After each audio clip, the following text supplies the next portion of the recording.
Bonjour à tous. Nous allons continuer avec notre cours de Cyber Security Prevention. Alors, nous sommes toujours dans le module 12, infrastructure de sécurité du réseau. Nous allons tenir la première partie déjà, la deuxième aussi. Et je pense qu'aujourd'hui, on va clôturer la troisième, service de sécurité. Alors, sans plus tarder, on va aller un peu plus vite, les topologies du réseau déjà expliquées. On va finir avec tout ça.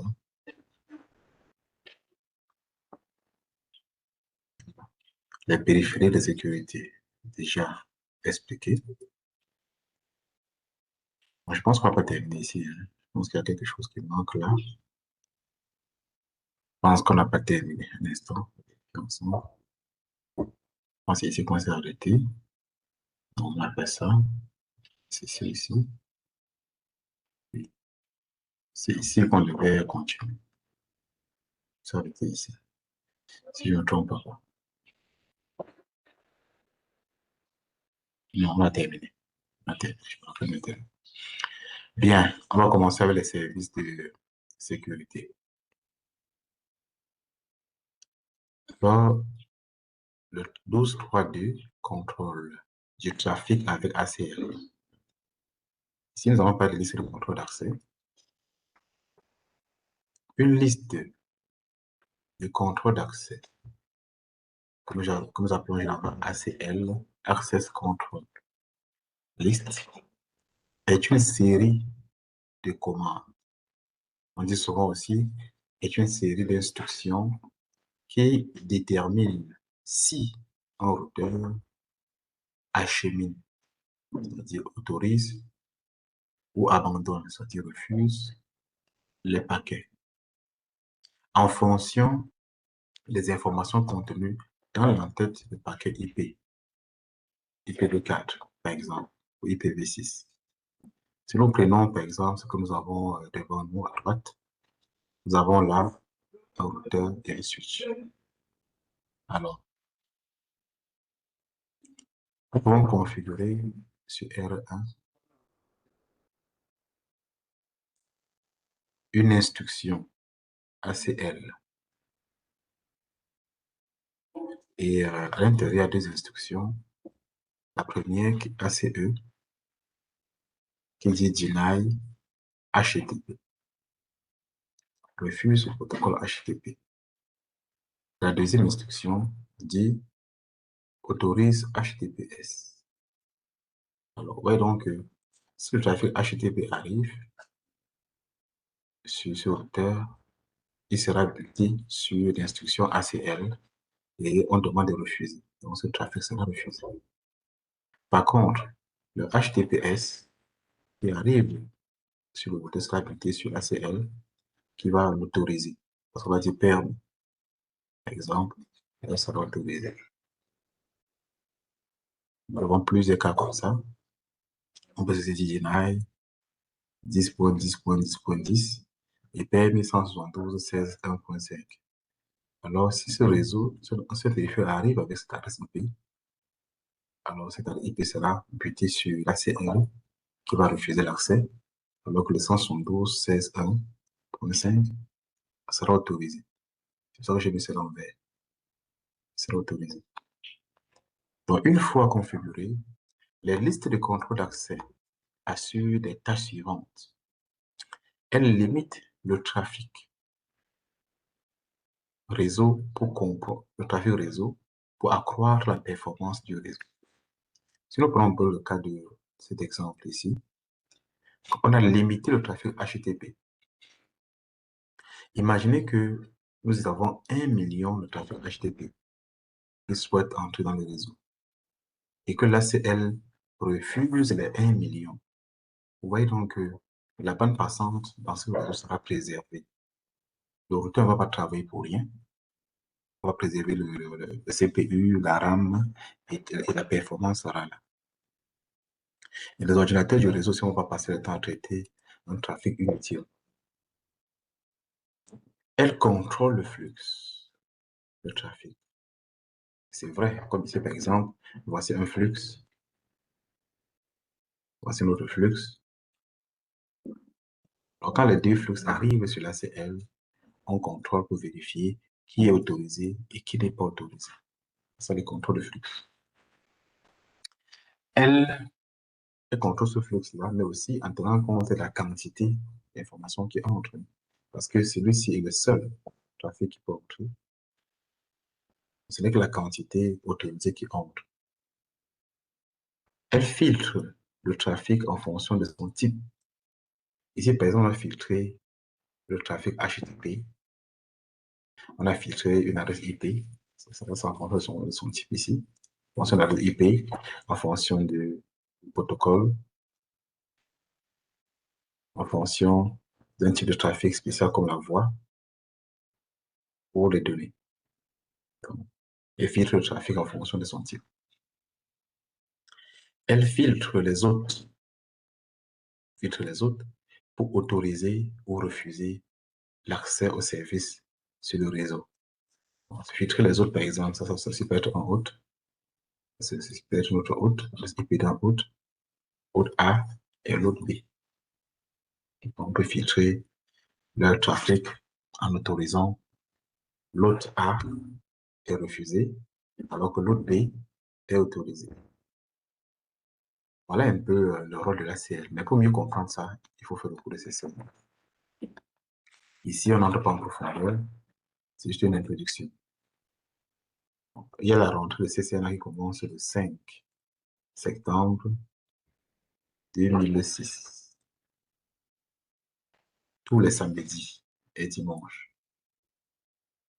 Donc, si vous êtes intéressé, vous pouvez entrer dans le groupe WhatsApp par la page Facebook.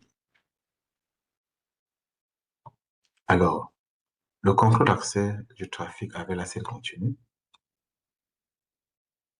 Il y a deux types de listes de contrôle d'accès. Ici, IP4 Cisco. Nous avons ce qu'on appelle les listes de contrôle d'accès standard. Là, c'est les standards. Nous avons deux types. Dans un routeur, nous avons le standard. Quelle est la particularité de l'ACL standard?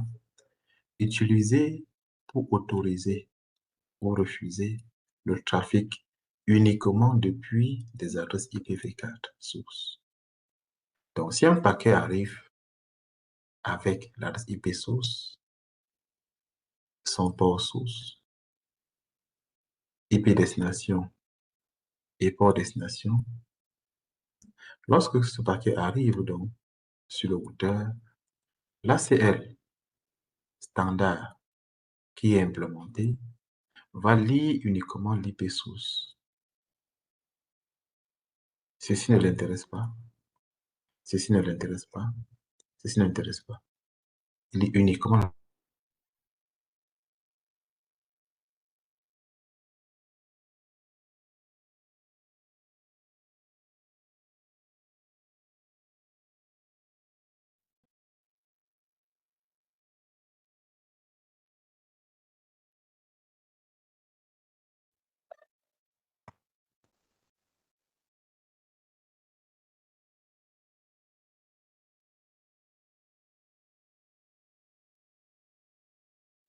Bien. Alors,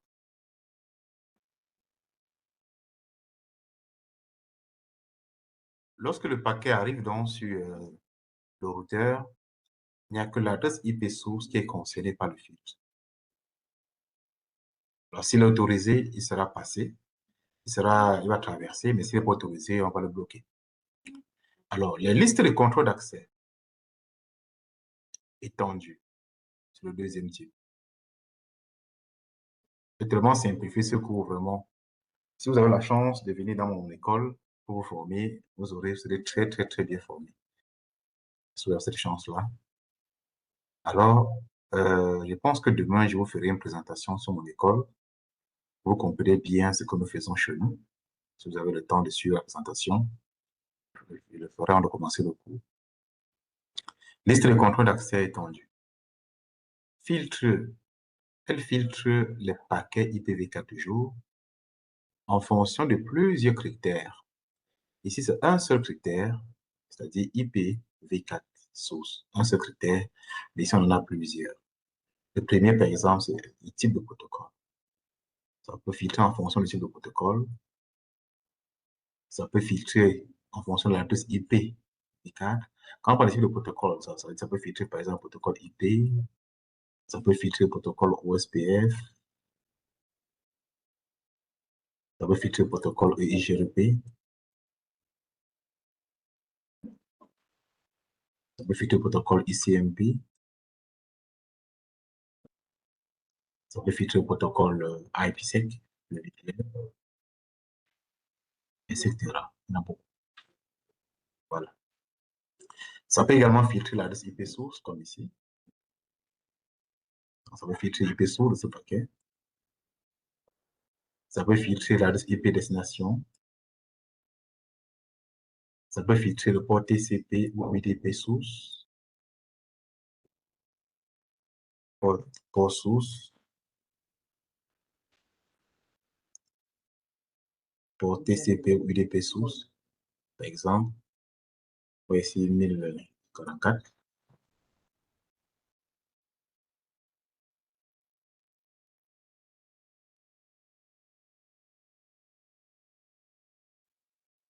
Alors, on peut filtrer uniquement le port source, comme ici par exemple, le 1044. On peut filtrer 1044. On peut aussi filtrer le port TCP ou UDP destination. Par exemple, ici 80. On voit ici 80. On dit aussi les informations facultatives sur le type de protocole pour un contrôle plus précis. Par exemple, autre protocole comme ICMP, j'en ai parlé de ça déjà, ICMP, IPsec, OSPF, TCP, UDP, etc. Donc, il y a beaucoup de protocoles qu'on peut filtrer. Donc là, c'est elle est étendue. C'est ce qu'on appelle étendue, parce que c'est étend sur plusieurs critères. Alors, nous avons terminé avec cette partie. Vous avez un petit TP à faire, le 12.3.4, un paquet traceur, démonstration des listes de contrôle d'accès. Pour faire ce TP, ça vous permet de mieux comprendre comment fonctionnent les ACL. Dans cette activité, vous observerez ce qui suit. Comment une liste de contrôle d'accès peut être utilisée pour empêcher une requête ping d'atteindre les autres sur les réseaux distants. Après le retrait de la liste de contrôle d'accès de la configuration, les requêtes ping aboutiront. Maintenant, nous avons le protocole SNMP pour la surveillance. SNMP permet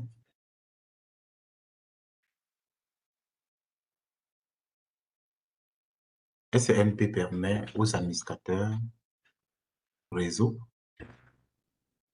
de contrôler et de gérer les performances du réseau. C'est un protocole très, très utile pour la surveillance du réseau, parce que lorsqu'on suivait le réseau, on peut avoir une idée claire sur la gestion et la performance de ce réseau-là. Donc, de contrôler et de gérer les performances du réseau. SEMP permet aussi d'identifier et de résoudre les problèmes et d'anticiper, ça nous fait la prévention, d'anticiper la croissance du réseau. Alors, nous allons continuer. Nous avons ici à droite un schéma qui nous montre comment le protocole SNMP fonctionne. Nous avons par exemple les agents qu'on appelle les clients SNP qui sont généralement installés sur certains périphériques comme des commutateurs, certains routeurs également, peuvent être les agents. Et nous avons un ordinateur, bien serveur qui va jouer le rôle de gestionnaire. Gestionnaire, c'est le serveur SNP. Alors, il y aura maintenant une communication entre le, le serveur SNP et les clients. Par exemple, le serveur SNP génère généralement deux types de requêtes intéressantes, les requêtes GET et les requêtes SET, proviennent du serveur. Alors que les clients, à leur tour, ils aiment souvent contacter le serveur via une requête qu'on appelle une requête trap. Tout cela vont contacter le serveur via cette requête trap. Cependant, tandis que le serveur manipule le GET et le SET, le client lui manipule les requêtes trap. Plus suivant, lorsque les équipes d'ingénierie, les ingénieurs réseau, doivent configurer les périphériques, des outils de gestion de configuration tels que Cisco Prime, Infrastructure sont utilisés. Alors, si vous êtes en entreprise, je vous conseille vraiment d'aller sur le site de cisco.com pour chercher des informations nécessaires sur ces solutions. Elle est très, très efficace. Cisco Prime Infrastructure. Elle est très, très efficace. C'est la meilleure solution actuellement pour la gestion, pour contrôler, gérer les performances du réseau, pour identifier et résoudre les problèmes et anticiper la croissance du réseau. C'est une très, très bonne application parce qu'il intègre le protocole SNMP. Et pas seulement SNMP, même le protocole NetFlow.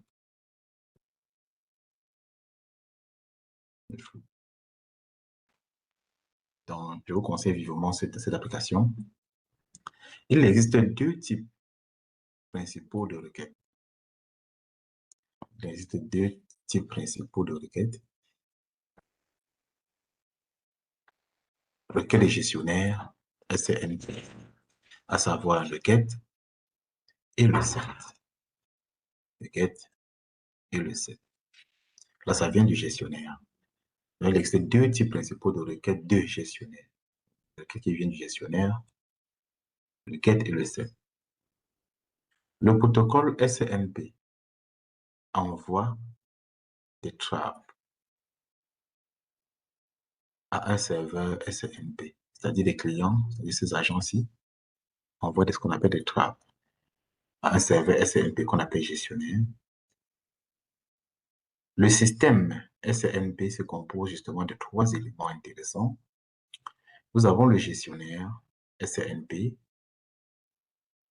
exécute le logiciel de gestion SNMP, c'est-à-dire le logiciel de gestion, c'est-à-dire le serveur,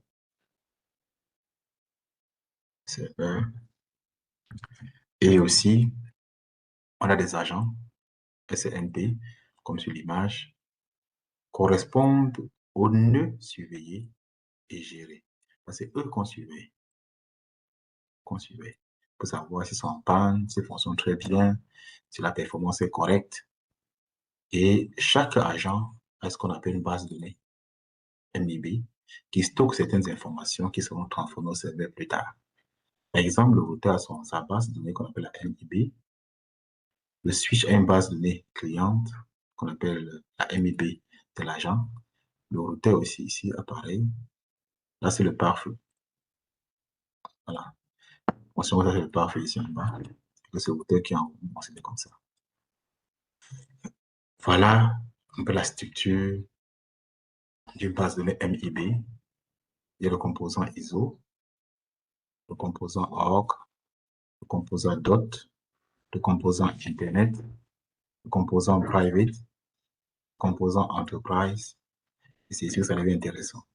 C'est ce composant qu'on peut greffer toutes les entreprises. Cisco peut greffer un composant HP, entreprise HP. C'est ici qu'on peut greffer une entreprise comme Microsoft, bien comme FortiGate, ainsi de suite. Donc, c'est ici que les entreprises se retrouvent. Pour le cas que nous avons, cette base de données concerne le fournisseur Cisco. Cisco peut maintenant déployer ses propres composants. Tout ce que vous voyez ici, la local variable, c'est Cisco maintenant, qui manipule ces objets. Internet Group, c'est Cisco. Cisco Management, c'est Cisco. Cisco Flash Group, tout ça, c'est Cisco. À partir d'ici, c'est l'entreprise qui peut concevoir son de composants il a besoin de manipuler dans son système SNMP. Donc, voilà un peu ce qu'il faut comprendre. Je suis pressé là pour le travail. On va voir combien de pages ça reste. Encore combien de pages. C'est encore beaucoup, hein. On va terminer ça aujourd'hui. L'urgence là, je dois partir. On va quand même faire quelques pages un peu. Je dois partir au travail. On m'appelle musulman. On va essayer d'évoluer un peu. Bien. Alors, NetFlow. NetFlow aussi n'est pas très différent de SNP. C'est une solution un peu plus évoluée. NetFlow est un protocole qui a été développé pour collecter les informations statistiques. NetFlow est un protocole qui a été développé pour collecter les informations statistiques sur les flux de trafic entrant et sortant sur un réseau d'entreprise. Nous avons par exemple, ici, un routeur R1 qui est le NetFlow. Activer là, NetFlow, l'activer. Alors, NetFlow est un protocole qui a été développé pour collecter les informations statistiques sur les flux de trafic entrant. Donc, si nous avons un trafic entrant comme ça, vous voyez sur mon image, un trafic entrant, alors ce trafic sera collecté par NetFlow. Voilà un trafic sortant aussi. Le trafic sortant sera toujours collecté par NetFlow. Ici, nous avons par exemple un client, NetFlow. Ici, nous avons le serveur NetFlow. Cisco Prime aussi, on est de tout à l'heure, intègre aussi NetFlow. On a aussi Cisco DNA Center qui intègre aussi les solutions NetFlow. Donc, lui, je le rôle des serveurs. Alors, le trafic entrant ou sortant, ces trafics seront collectés par le serveur NetFlow. Les fournisseurs de services, j'ai pris par exemple le cas de MTN Orange, utilisent les informations collectées par NetFlow pour la facturation.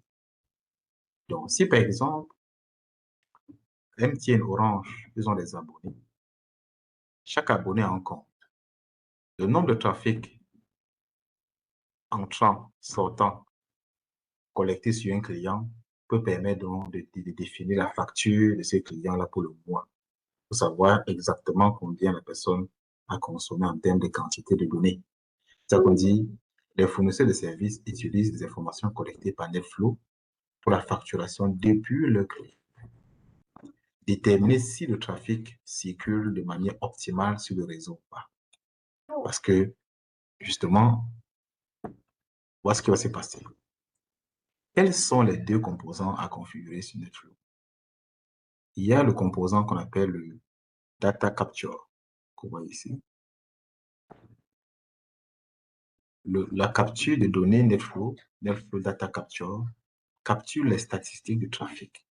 Donc, le trafic qui entre est capturé ici, entrant. Lui va capturer le trafic entrant, capture le trafic entrant. Il va capturer le trafic sortant. Capture les deux, entrant et sortant. Capture entrant, trafic sortant.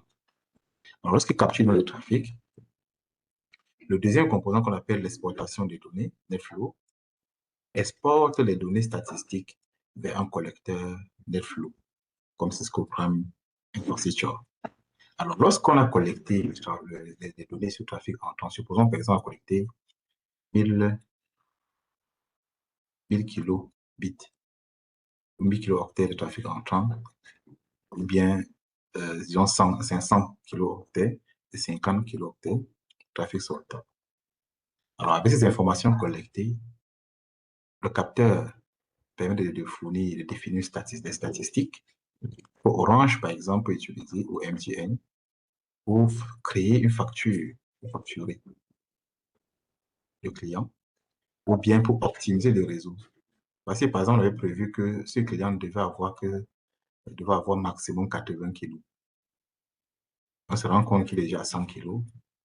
Alors, on peut voir qu'est-ce qui ne va pas à ce niveau-là. Pourquoi il a dépassé le débit qu'on avait défini. Donc, pour optimiser le réseau avec ça, donc, le data capture capture tout ce qui est trafic entrant, tout ce qui est trafic sortant, et ça permet donc de définir les statistiques d'une entreprise pour utiliser ces informations.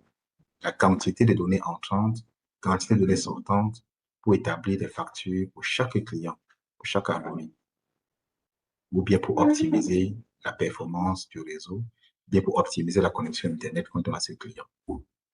Alors que le deuxième composant qu'on appelle le data export, que voici, donc on ne le voit pas bien, data export exporte les données statistiques. Donc ces statistiques-ci sont collectées par le data export, les statistiques que Data Capture a mis sur pied sont collectés donc par Data Export pour les transmettre, pour les exporter ou transmettre au niveau du serveur. Ça qu'on dit exporte les données statistiques vers un collecteur de flux. Le collecteur de flux, c'est le serveur. On voit ça à ce niveau. Par exemple, comme collecteur,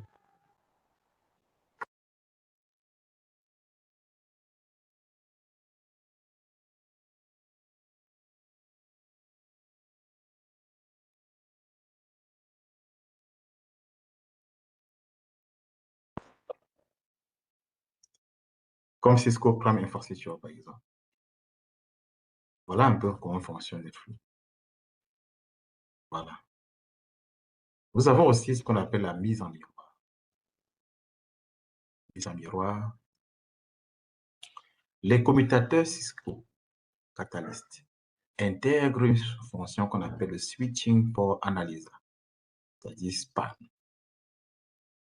qui permet de capturer des paquets. Ça ici. Par exemple, nous avons un ordinateur source, PCA et PCB. PCA peut générer un trafic.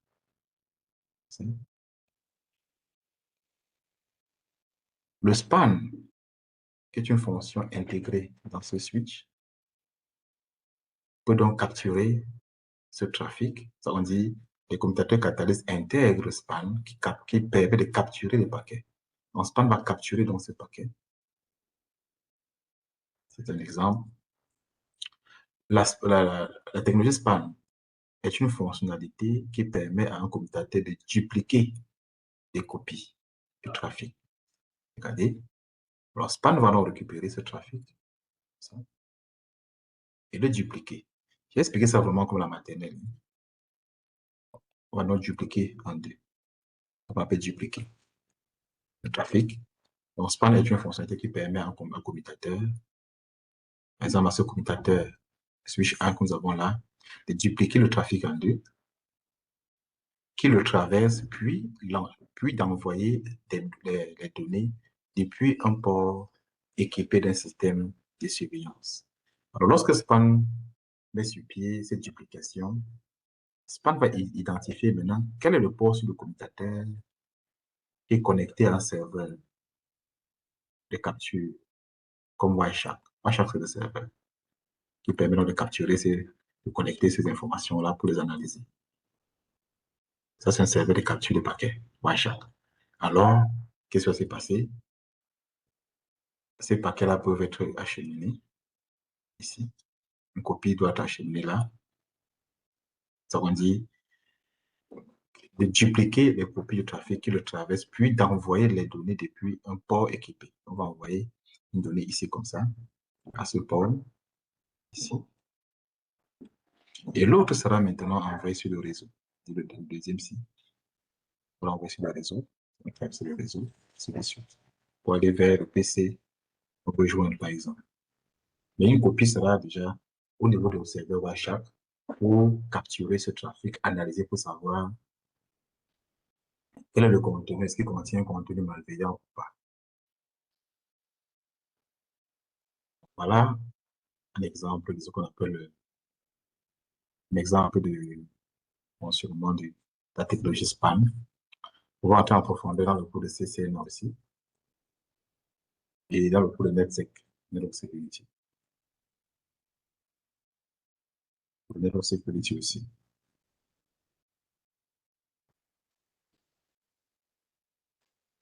Alors, voilà notre exemple que vous avez ici en bas. Le trafic arrive là. Alors, on va le dupliquer. Une copie sera envoyée au serveur à chaque pour analyser. Une copie est envoyée maintenant à destinataire.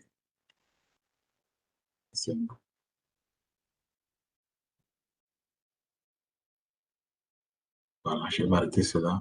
Je vais m'arrêter ici aujourd'hui, pardon. J'ai des gens qui m'attendent au bureau, je dois partir. Demain, nous allons continuer avec Syslog. Il y en a beaucoup. Syslog, NTP et les serveurs AAA.